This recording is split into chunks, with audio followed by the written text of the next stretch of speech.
This is the latest Poco F6 and I think it can change market again just like the Poco F1, because when we hear the name Poco, obvious things comes to the mind is the low price and the high specification. Let's talk about this phone. This is the global Redmi Turbo 3 aka Poco F6 for the Indian edition. Nothing is going to change just like the last year.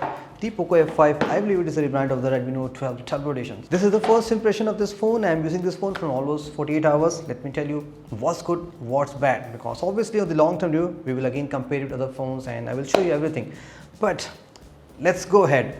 It's completely made of the plastic. Like the plastic is the back panel, the camera is the plastic, the frame is plastic, buttons are plastic. Everything is of course plastic. That's how you can make a cheap phone, but this advantage, it's a very lightweight phone. When compared to the Poco F5, obviously, yeah, this one looks slightly more Hogwarts edition kind of, because it has a cool texture and snowy thing. This one is completely flat and yeah, the cameras are really big. Don't think it's 200, it's just still 50 MP sensor. There's a new change inspired by the Oppo Vivo phones. Now the LED light has been changed to the ring LED light. I'm not sure in physically how much difference does it make, but yeah, it looks cool at least. Feels like there is a sensor, there is a ring. So there is a bit of minor design change too. On the essentials, you are not getting the headphone jack this time. I believe it was there on the Poco F5, so yeah.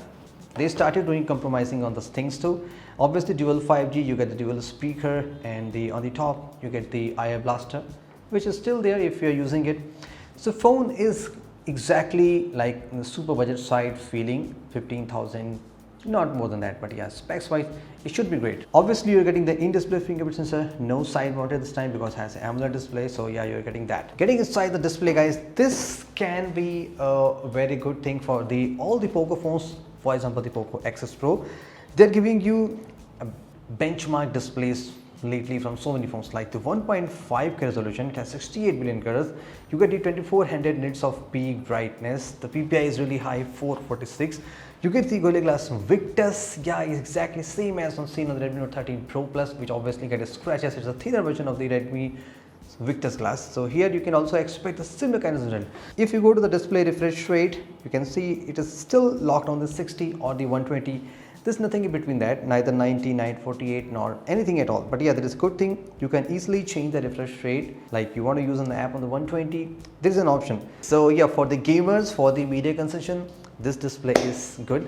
This is the first phone which is launched with the Snapdragon 8S Gen 3 for the India. So I'm using this CPU from 48 hours. So yeah, in the summary, this is really fast. You don't need to spend a lot of money to go to the Snapdragon 8 Gen 3. But yeah, there is of course 8 Gen 2 available on the cheaper price. I will come back to it very soon. This CPU is very capable. First, let's talk about the numbers, where this phone stands, the CPU stands. If you compare it, obviously it is lower than the 8 Gen 3, than the 8 Gen 2, but it is slightly not, it is above than 8 Plus Gen 1, but it is slightly above than Dimensity 8300 Ultra, which is being powered on the Poco's itself, Poco X6 Pro. We did some testing on this phone, like playing a game for more than 45 minutes, and we did not find any heating issue. Obviously we played on the indoor with the office with the 27-degree AC environment set, and we tried some 1 hour 4K video recording, because this is not the top tier 8 Gen 1, you're not getting the 8K, just 4K 60 with the flash on. Still, we did not face so much heating issue, like it did not cross the 50 degrees. So yep, this phone is not very hot. It is still controllable, but yeah, it does drain battery a lot, because we did a mini battery drain test, right, for 3 hours doing some random stuff. This phone just simply moved to the 46% with just 3 hours of screen on time. So yeah, you cannot expect more than 6 hours of screen on time on the heavy usage. Let's talk about the software too. Obviously this phone is out with the Android 14 and you're getting good number of software updates too. Finally, Poco is doing something good on the update side too. Yeah. So there is no bugs at all, because this is a global unit, so I cannot talk much about the software. Let's go back to the camera. You get the dual camera setup. Thankfully there is no 2MP macro. The main sensor is the Sony LYT600 sensor. Colors are slightly boosted, slightly saturated, good amount of textures, detail. Dynamic range is again very good, so you can take some nice shots both outdoor, indoor and even low light. It performs very well because combination of Snapdragon and Sony is slightly better than you can expect. Moving to the portrait shot, there is no dedicated lens to take the photo, so you have to rely on the main camera sensor. Bokeh level is good, colors look natural, skin tone is slightly glowy, slightly enhanced, but overall portrait shots are really good with this. This phone is not designed for the camera, so you cannot do some good zooming. It is just basic digital zoom. You still have the 8MP ultra wide, which is kind of useless. Speaking about the video, you can maximum film with the 4K 60 videos with the support of OIS. Stabilization we found is good. Video quality again is good because it is based on the 4K, so yeah, you get nice details, no 8K like I told you earlier. On the front camera, the numbers are slightly different. Usually you get 32, 16, 8 combination of 222, but here you have 20 megapixel front camera. The selfies are really good, both normal and the portrait. Yeah, by default the bokeh level is slightly high. You have to adjust it bokeh level, then you can take some really nice selfie shot. But still on the front camera you're still limited to just 1080p 60 fps. So yeah, for the vlogging the high frame rate will slightly help you. Quality is again okay, not the groundbreaking.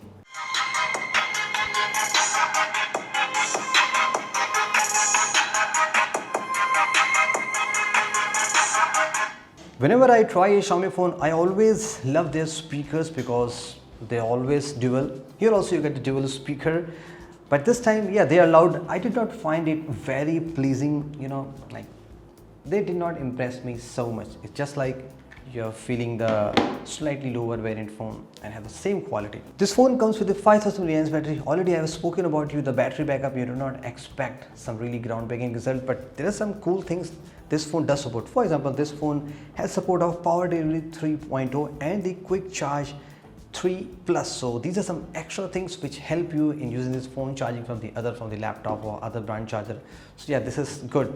At the end, the most important stuff, should you wait for the device, or is this phone is really going to kill the market, which is obviously dominated by iQOO nowadays for the performance segment? Let me bring you some phones and their price respectively. This is already a Poco phone which is already under 25,000. You are getting a seriously powerful phone. You can do good gaming, but yeah, this phone does have heating issues. This phone doesn't have any such kind of thing. If you go with the last years of 8 Plus Gen 1, which can still do good gaming, it also comes with the under 30K like 27, 28K max to max. Coming to some other phones, there is a great phone with the Dimensity 9000.